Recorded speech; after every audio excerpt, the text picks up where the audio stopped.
Hello once again, everybody. Welcome to the fifth piece of our ongoing series on how to build a Lord of the Rings game table. Now, the last time around, we finished painting the board. We showed you how some dry brushing works. Since then, we've gone a bit further. We've gotten all the painting out of the way. We've put the flock down. We've added trees. We actually poured the resin, and I'm not crying, so I guess it went well. It was a gamble, but it worked out. So we'll talk about a couple of the final pieces here in this segment, and then the next segment we'll focus on the table itself, get you a lot of screenshots of it and the models and stuff. So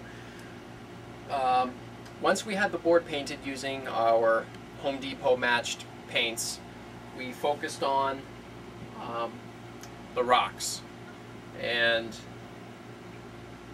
with the, I guess it's better if we show it. So my trusty cameraman will bring this thing over. Quite a bit changed, didn't it? A lot of stuff on here now, but when we had it painted, we needed to break out the rocks a bit more. So, and by rocks I mean everywhere where we have cliff faces. So what we did is we went to our good friends at Michael's and AC Moore's or Hobby Lobby or wherever you are in the country, and we picked up a few bottles of paint. These are just 89-cent bottles. You come in so many colors, it's ridiculous. So we got dark gray, and then we followed up with a dry brush of dove gray and white. And what happened was, when we painted it, the cliff faces looked a bit too chalky. They were a bit too white, and you could kind of see that they were sticking out like a sore thumb. So instead what we did was, after we painted them, we took that brown paint we started with that we painted the board, and we watered it down and made a wash out of it, and then we washed the entire cliff surface. So there's actually some subtle brown tones involved with the rock faces. Once we had the board painted, the entire board painted, we started working on flocking the board itself. And so there is a company in England called Anatesity. I think I spelled it right, or pronounced it right. But they do a variety of grasses and terrain features. So we ordered a whole bunch of stuff from them. Comes in bags about this big, 1 and 2 millimeter static grasses. And static grass is basically just colored fibers. And when you put these down on top of Elmer's glue or PVA glue or whatever you use, you flip the board over or the model over or whatever, and you tap it, and that causes the grass to actually stand up. The grass charges, and it creates a standing effect. So when you rub your hands over the grass, you can kind of feel what I mean, because it creates a interesting texture, but it looks really good. So once we put the grass down, we had to focus on the next piece, which were the trees. And with the trees, we had to order those as well. I got these trees from a company called Woodland Scenics. They're an American company based, I think, in Georgia, and they make a whole variety of model train stuff. So for, I think it was about $20, you get a kit of 14 trees. They basically come unflocked, so they're just these wired brown trunks, and you bend them, and then you take what is called hobby tack. Hobby tack is a special type of glue. It's kind of like Elmer's glue. It dries tacky though. So everything on the, we coated the tree with this stuff, and then we dipped it into some scatter foliage. It's a particular type of foliage where it's kind of clumped together, and it gives the impression of leaves and some depth. We took a variety of colors. There's 3 colors for these trees, just to make things a bit more interesting. So working with the trees, not too bad. That gave us most of our main stuff. The next thing we did to break it up a bit more is we painted some of the rocks just scattered throughout the board. And we also added lichen. You can get these at any craft store. We put them down in a few areas to represent shrubbery and bushes and that type of thing. And I don't know if you can see it, but we also added birch tree seeds. These are seeds obviously from a birch tree, and they look just like leaves. So they're dried out, and then either you can paint them yourself or you can get them in a variety of colors. So this is from that same English company, and we glue them a bit around the board. You don't want to put them everywhere because obviously that looks a bit too neat and too man-made, I guess.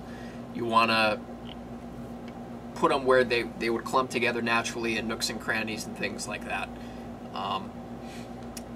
After that came the biggest part, which was the resin river, and I think it came out quite well. For the resin, I went back to my craft stores. I single-handedly keep them in business, and I picked up these two things. They come in a box. They're called Easy Craft Clear Casting Epoxy, and one of these is the resin, and you have a hardener, and it can't get any simpler. You mix equal parts in a cup, wait for maybe a minute to let it all get mixed together, and then you pour it. But before we poured it, we took a couple of our washes, Thraka Green and Devlin Mud, are the name of these two, and we mixed in 1 drop of each. You want to definitely be careful when mixing washes into resin, because the slightest increase can cause the resin to become opaque rather than transparent, and that ruins the whole batch. So it's always better to go with less and work your way up. And all that did was it added a little dirty tint to the water, obviously, because water isn't pure anymore. But if Sasha pans here, for example, some of the deeper sections, you can see the tint between the lighter sandbank and the water itself. We also put some leaves in the water to add some texture, a couple lichen pieces, and then I also picked up some scenic grasses. These are just long strips of grass that you roll between your fingers to get different lengths. You cut off the bottom tip, dab the grass in some of that hobby tack that I showed you earlier, and then place it on the board. Let that dry completely. Anything you put in the river, let it dry completely. Anything you paint in the river, let that dry completely before you add the resin. Otherwise, it could go very, very wrong. So once we mixed the resin, we added the washes and stuff to it, we poured it in. Now, resin has quite a few rules you need to work by. It is a toxic material, so you definitely want to do it in an open area because sometimes there are fumes. You also want to make sure you have gloves on or something, so if you get it on you, you don't want to do that. Resin, this one especially, gets very, very hot when mixed. So that's another thing to take care of. You got to make sure you know what you're going to pour it into, because otherwise it might fuse or melt the actual container itself. And then we let the resin sit. And let it sit for 24 hours. Don't touch it, don't even think about touching it, because you'll leave imprints and then it looks pretty bad. I know there's temptation to try it. Just stay away. You also would like, if you can, is to cover the resin with something, a box or a cloth, to keep the dust off, because you don't want to have dust and stuff like that get embedded into the resin. You want to have it nice and clear. So that covers the resin aspect of it. And then last but not least, we went ahead and we painted all the sides. I just bought an apple barrel black. It's just a cheap $1.25 bottle. Took a brush to the entire sides of the board, and that just adds a little piece of professionalism to it. Makes it look a bit better. And you can tell from my other tables, they all have like skirts around them and edging as well.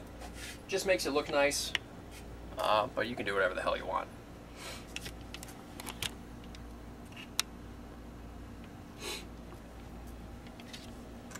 So that is most of the terrain stuff. Now we're still going to be working on the building itself. That's not done. That was just a quick test. That'll be repainted and remade, probably in a lighter color. And once we get that done, there's a couple little pieces we need to touch up here and there, but that's about it. So for the next episode, our final one, we will put some models on here. we'll give you a kind of a broad tour of the board with the camera, try and get as best pictures as possible, close-ups of everything, and we'll finish up from there. I'll give a cost rundown. Went a bit higher than I thought it would, but totally worth it. And hey, if anyone's in the area, we can get some Lord of the Rings games in. So now you know. Knowing is half the battle.